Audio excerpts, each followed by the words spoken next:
मकतूबात शहबाज है। सवाल नंबर 1 है, शहबाज ने इंट्रेंस कहाँ से पास किया? मुजफ्फरपुर। शहबाज कहाँ के बाशिंदा थे? शहबाज कहाँ के बाशिंदा थे? बाशिंदा के मतलब होता है रहने वाले। बाशिंदा के मतलब रहने वाले। वो कहाँ के रहने वाले थे? कहाँ के?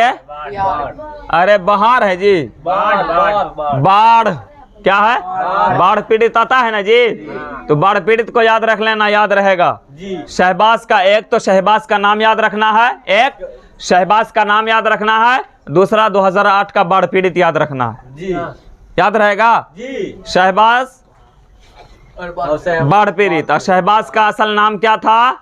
शहबाज का असल नाम क्या था? हाँ, मोहम्मद अब्दुल गफूर। नहीं आ रही आवाज? आएगी, टेंशन मत लो। शहबाज किस अखबार का मुदीर है? शहबाज किस अखबार का मुदीर है? शहबाज किस अखबार का मुदीर है? शहबाज किस अखबार का मुदीर है? दारुस सल्तनत। अभी हम बताए थे ना कि उर्दू कुछ ऐसा वर्ड है, लिखा तो जाता है लेकिन पढ़ा नहीं जाता है। ठीक है, जिस तरह से तुम हिंदी में लिखते हो हर्षिकार वाले वर्ड को, जैसे हम लिखेंगे फॉर एग्जांपल के तौर पे किसान, क्या लिखेंगे?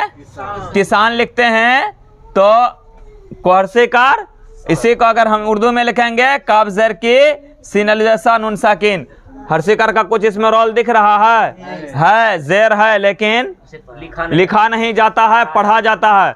और उर्दू का कुछ ऐसा वर्ड है, लिखा जाता है, पढ़ा नहीं जाता है। लिखा नहीं जाता है, पढ़ा जाता है कब? जब हिंदी से तुम लोगे हर्षिकार वाला वर्ड कोई भी लिखोगे तो पढ़ा जाएगा लेकिन लिखा नहीं जाएगा।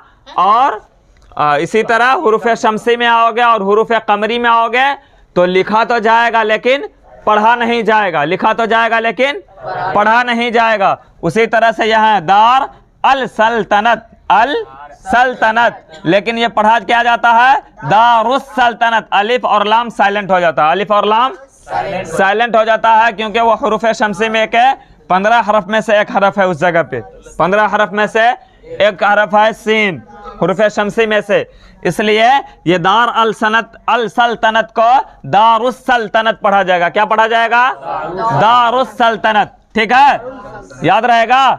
शहबाज किस अखबार का मुदीर है? दारुस सल्तनत। ठीक, दारुस सल्तनत। हाँ, दारुस सल्तनत। चलिए अगला सवाल। चलिए, ईस्ट इंडिया कंपनी के ज़ेर एहतमाम कौन अखबारी जारी है? हाँ, यह भी जवाब क्या आ जाएगा? दारुस सल्तनत। ये दोनों सवाल का जवाब सेम है, हूबहू। ठीक, उसके बाद है बेगम भोपाल की तलब पर शहबाज भोपाल कब गए? उसके हाँ, ये तलब समझ रहे हो? तलब समझ रहे हो? तलब का मतलब होता है किसी चीज के बारे में कहना या कोई चीज मांगना। अपने शौहर से तलब क्या कि मुझे कहाँ जाना है? बंगाल नहीं, भोपाल है जी। हाँ, अपने शौहर से क्या तलब किया कि मुझे भोपाल जाना है। और वह भोपाल कब गए? 1905 ईस्वी में भोपाल गए। और भोपाल जब पहुंचे तो किस ओहदे पर फाइज हुए? किस ओहदे पे नौकरी मिली? किस ओहदे पे फाइज हुए? नाज़िम तालीमात। क्या? नाज़िम तालीमात। याद रहेगा, नाज़िम तालीमात। उसके बाद क्या है? शहबाज भोपाल पहुंचकर किस ओहदे पर फाइज हुए? तो नाज़िम तालीम। देखो ये लिखा है नाज़िम और तालीमात, नाज़िम और तालीमात, लेकिन उसी को हम क्या पढ़ रहे हैं? नाज़िम तालीमात, नाज़िम तालीमात।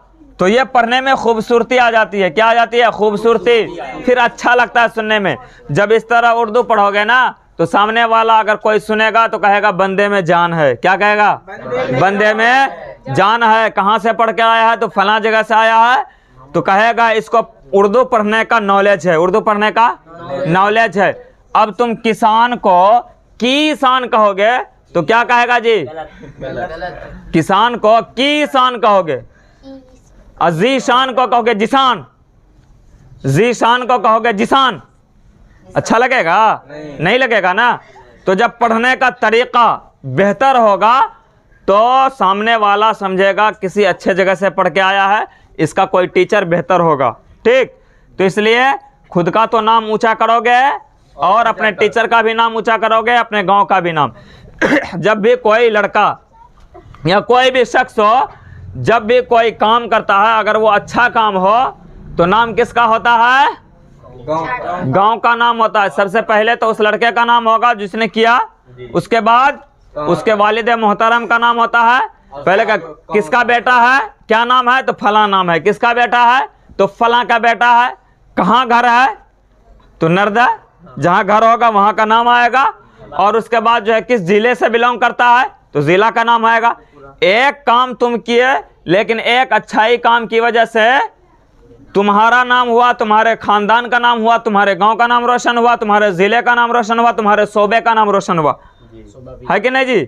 तो हर किसी का नाम रोशन होता है जब अच्छे बनोगे तब। अगर अच्छे नहीं बनोगे तो नहीं होगा। हाँ, कहा तेरा किया अगर तुझ पर ही आ जाए तो कैसा होगा, जो दर्द तूने मुझको दिया वह तुझे कोई और दे जाए तो कैसा होगा। हर बार मुकरता है ना तू अपनी बात से, इस बार मैं मुकर जाऊं तो कैसा होगा। तो ऐसा नहीं करना है, ठीक है? समझ में आई बात? उसके बाद शहबाज ने जिस बेटे के नाम खत लिखा है उसका नाम क्या है? हाँ, रिबाया नहीं, रुबाइयात शहबाज, रुबाइयात शहबाज। ठीक, उसके बाद है मकतूब शहबाज में बुशरा। ये देखो, ये भी एक चीज है, कॉमन चीज है। ये क्या है? बुशराया, है कि नहीं? या है ना जी? लेकिन या तो लिखे हैं लेकिन पढ़ नहीं रहे हैं, पढ़ रहे हैं। बुशरा में कैसा लिखाएगा? बुशरा हम इस तरह भी लिख सकते थे, बाशिन पेश बुश, रा खरा जबर रा, बुशरा। लेकिन इस तरह नहीं लिखा जाता है, बाशिन पेश बुश और रा या खरा जबर रा, बुशरा। यह खरा जबर है, यह अलिफ नहीं है, ठीक है? यह खरा जबर है, बुशरा। या तो लिखा गया लेकिन पढ़ा नहीं गया, वो साइलेंट है। ठीक, इसी तरह से चलो अगला सवाल क्या है? तफरीहुल कुलूब क्या है? तफरीह अल कुलूब क्या है? तफरीह अल कुलूब। लेकिन वो पढ़ा क्या जा रहा है? तफरीहुल कुलूब। क्या पढ़ा जा रहा है? तफरीहुल कुलूब। के मुसन्निफ कौन है? मुसन्निफ समझ रहे हो ना, याद है? मुसन्निफ किसको कहते हैं? राइटर को, लिखने वाले को। ठीक, याद रखना। तो तफरीहुल कुलूब के मुसन्निफ यानी राइटर कौन है? अब्दुल गफूर शहबाज। अब्दुल गफूर शहबाज, दोनों नाम आ गया इसमें, ठीक है? तो ये दोनों नाम आ गया, अब्दुल गफूर शहबाज। शहबाज उसका जो है दूसरा नाम है, जो कि दुनिया उसे जानती है, वो सिफाती नाम है। बाद में उनको शहबाज का लक़ब मिला तो शहबाज के नाम से वो प्रचलित हो गया। तो वो उसका असल नाम है अब्दुल गफूर। क्या है? अब्दुल गफूर। ठीक, ये सवाल नंबर 10 छूट गया, नहीं छूटा है जी। मकतूब शहबाज में बुशरा कौन थी? तो बेटी थी। कौन थी?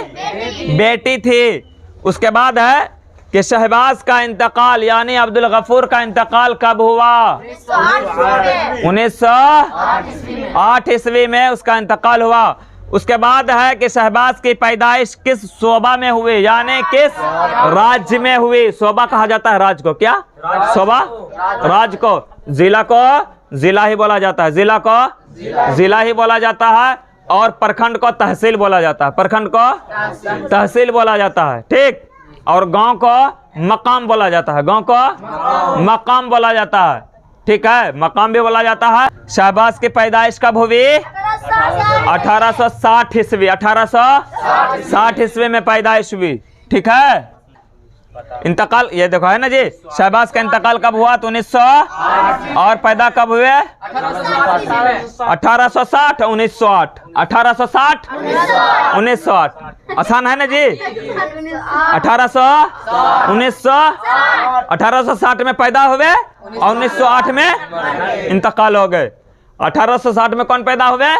शहबाज। कौन? शहबाज। और इंतकाल कब हुए? 1908।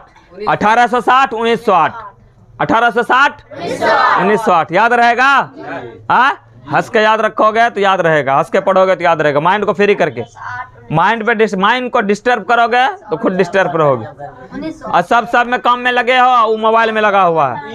हाँ, कहा चूहा चिराग ले गया अपने दिमाग से, चूहा चिराग ले गया अपने दिमाग से, अब मोबाइल चलाने वाली की नानी मर गई जरा बुखार से। क्या राम राज में दूध मिला, कृष्ण राज में घी, अब मोदी राज में मोबाइल मिला है, खेल खेल के पी।